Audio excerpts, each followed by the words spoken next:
What will probably be illegal in 25 years?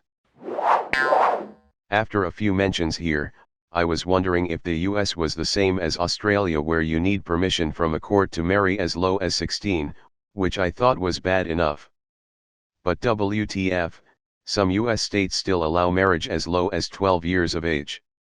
Between 2000 and 2015, there were 51 cases of 13-year-olds getting married, and 6 cases of 12-year-olds getting married, and not forced marriage by definition in the US.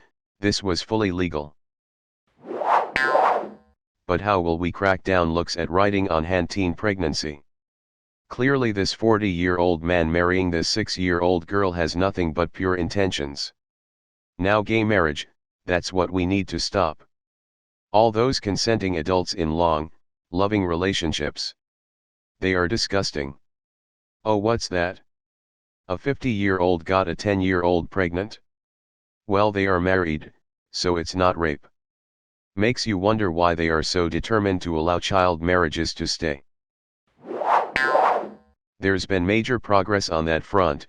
Over the last 10 years many laws in the US have changed. Now, there's only 4 states that allow 15-year-olds to get married, and the rest are all 16 to 18. Ma is technically 12, but no judge in the state has approved a very young marriage this century. Should get to 18 everywhere eventually. Likewise, the only reason most states still have an age of consent of 16 is because most people don't know that. Eventually there'll be something to draw big attention to it, like some old celebrity publicly dating someone young, not just hooking up behind the walls of their mansions or on a yacht, and they'll start bringing them up. Probably going to outlaw people under 21 making porn too, but other countries won't go along with that. Texas just banned under 21 from working as strippers or topless. In fact, I see everything you can do at 18 becoming 21 eventually. Problem is the ACLU backs child marriage. Everyone always blames the other side for why it is still legal, but it turns out it has wide bipartisan support. The only people opposed to it are most citizens, and their vote doesn't matter. For those looking to support ending this, Unchained at last is doing good work to repeal/change the laws allowing it. I feel like BoJack Horseman is a bit prophetic, and we'll actually see murder legalized for billionaires.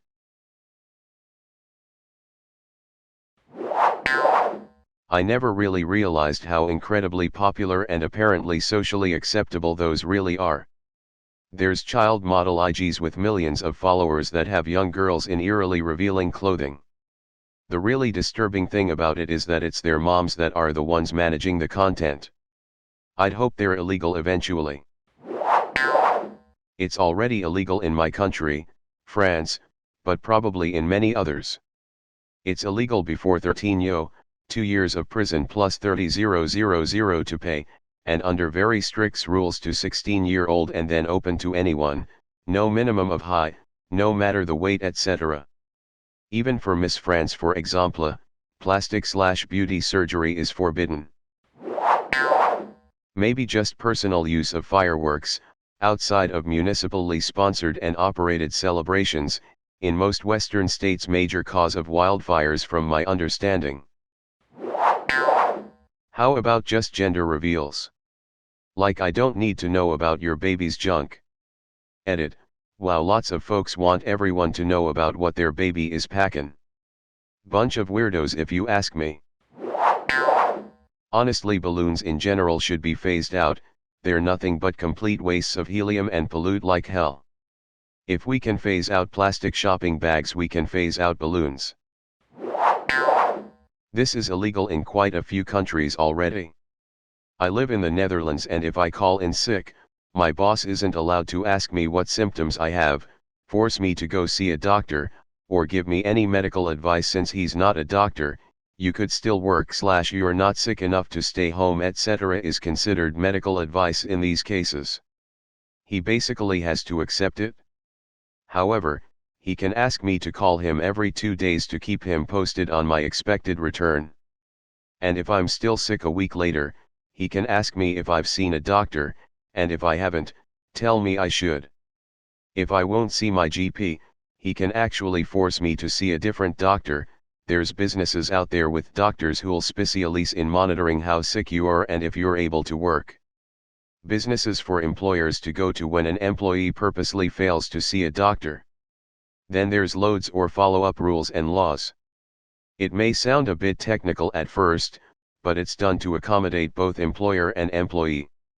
And seeing how you're mandated by law to have health insurance if you live in the Netherlands, seeing the GP when you're ill will generally be free.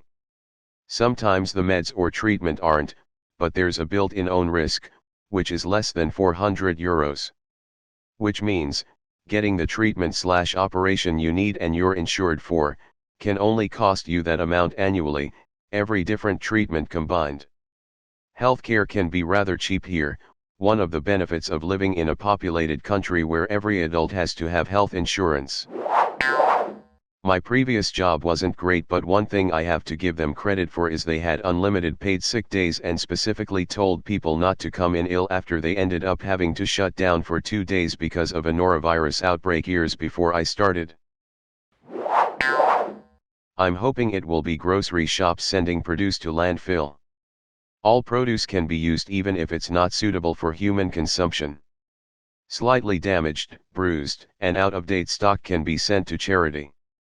Heavily damaged and expiring goods can be fed to livestock. Soiled and well-expired goods can be composted.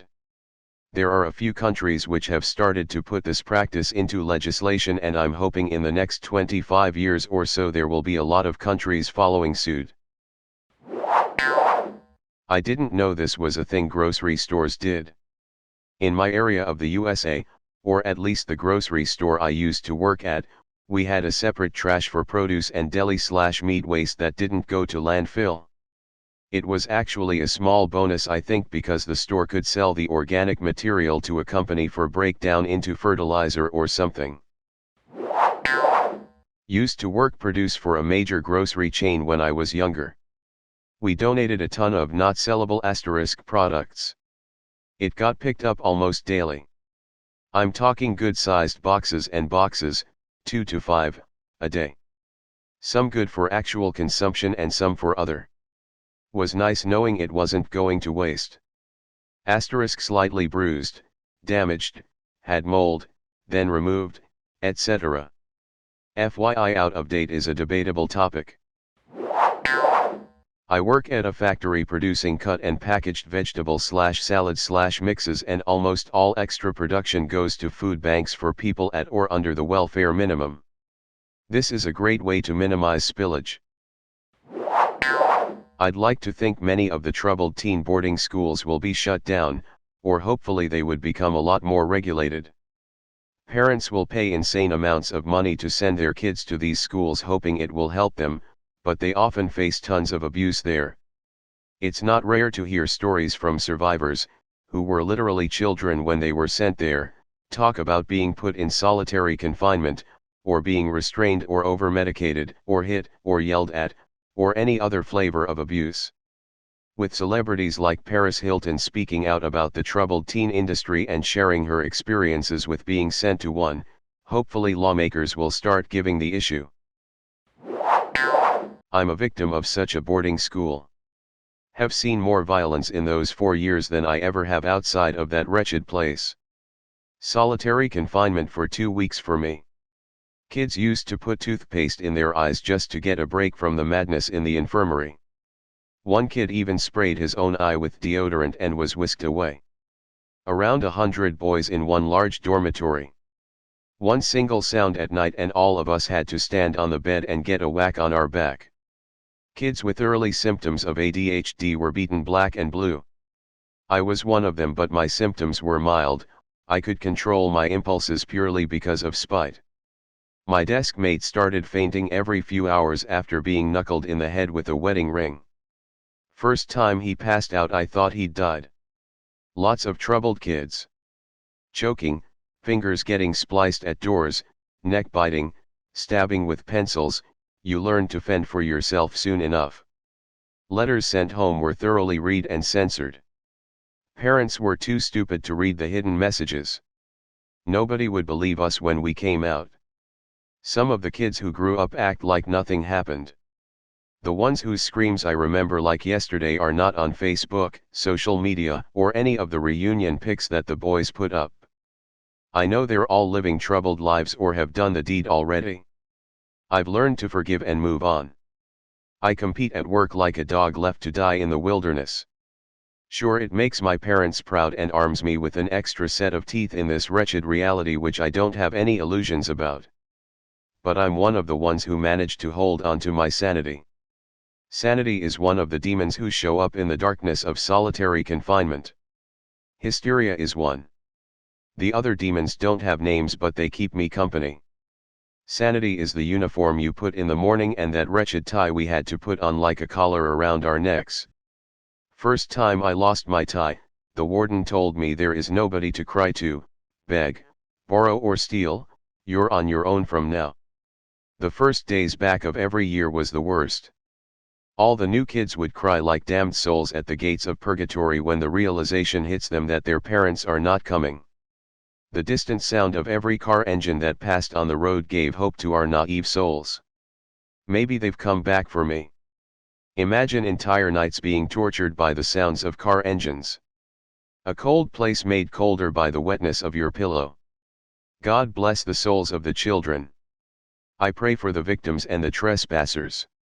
What kind of madness does a person have to be born into to do such wretched things to children? Edit.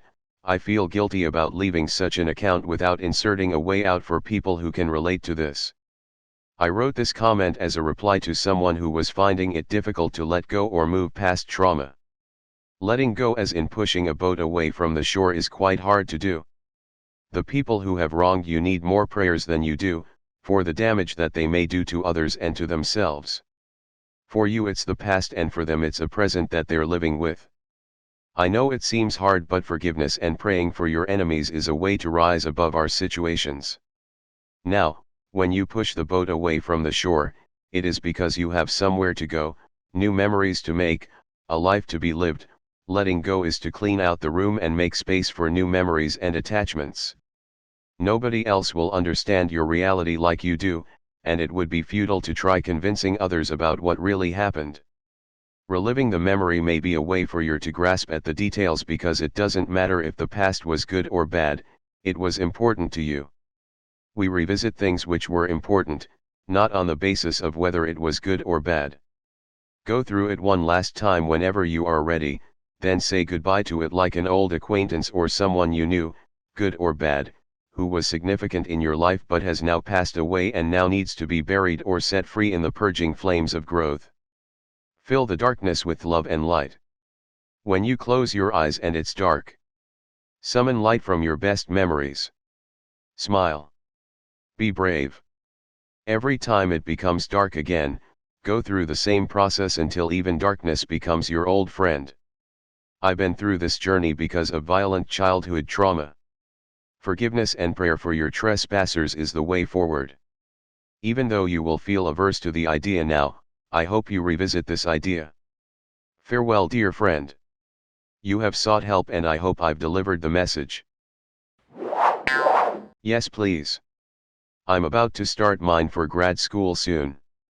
I have to work less at my paying job to do 20 hours a week unpaid as well as school work. I'm honestly scared of how I'm going to pay bills. These internships are not short either.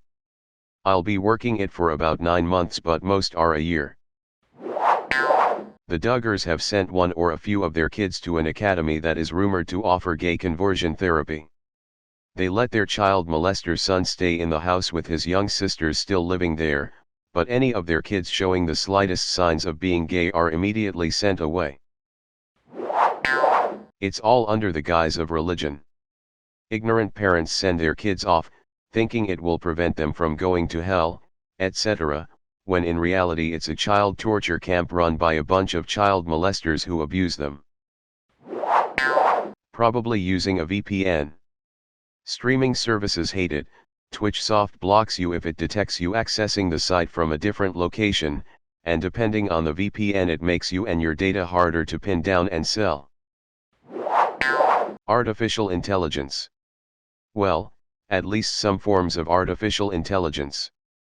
We're not far from a time when someone is going to put AI in charge of something it is not ready for, e.g. warfare, and a disaster is going to happen.